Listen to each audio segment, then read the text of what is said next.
Shalom, and welcome to 5 Minutes of Torah with BI Rabbi for this week. I'm your BI Rabbi, Rabbi Adam Stein. Hope you've had a good week. I just want to start with a couple announcements. We have our family Havdalah with the difference. It's coming up on January 28th. It's pretty soon. It starts at 5 p.m. There'll be a light meal, some crafts like making your own spices. There'll be a Havdalah as we transition out of Shabbat. Havdalah led by my friend and colleague, Rabbi Mark Kasten from next door, from VTT. It'll really be great. We hope that you come, and if you can RSVP over the next several days by sometime Monday, that would be great. We have a wonderful program for you. Also next week, our first Lunch and Learn led by me will be on Wednesday at noon. That's the 25th. The lunch, as always, is free, but we do ask that you RSVP so we know how much food to prepare. And as always, we only put the topic out a week before because it's always a current topic. And so we put that out over our weekly email announcements yesterday, and it'll be in our Shabbat announcements today and tomorrow. We've titled it, A New King Arises, a look at new leaders and Jewish leaders throughout history. Now, on that note, I do want to mention the inauguration down in the U.S. very briefly, just to acknowledge it and its historic and in many ways unprecedented nature, a president and a campaign that is different in so many ways. And certainly controversial. Tens of millions of U.S. citizens and voters are happy, and tens of millions are quite upset. A big division. And here we are, only 46 kilometers away, I checked, from the border of an influential nation, and one whose actions affect us here in Canada quite a bit. So Canadians, of course, have a variety of opinions about Trump, just as Americans do. And just as they had about Obama or Clinton or the other Clinton, remember him? Now I imagine we have a wide variety of political opinions about Trump and everyone else, even here in our own congregation. And we'll need to watch from here in Vancouver as a new administration takes over in our neighbor's government and makes changes that may help the U.S. and North America and this earth upon which we live, or may send us in another direction.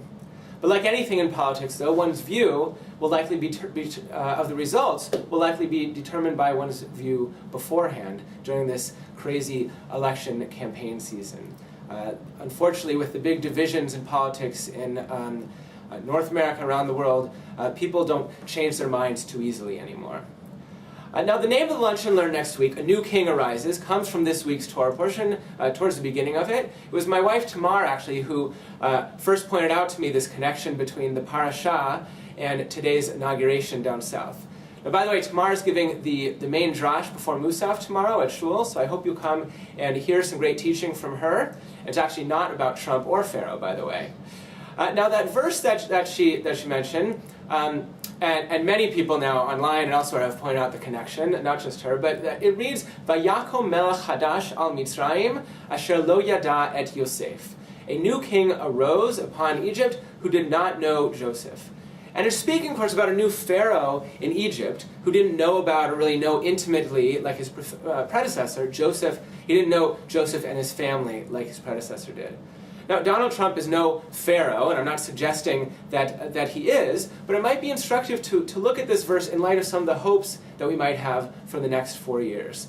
Perhaps what the new pharaoh didn't understand was the powerful nature of the past pharaoh's relationship with Joseph and the rest of the children of Jacob, the children of Israel. Now, Joseph had been second in command in Egypt. His family had settled in the land of Goshen in Egypt and successfully lived as shepherds.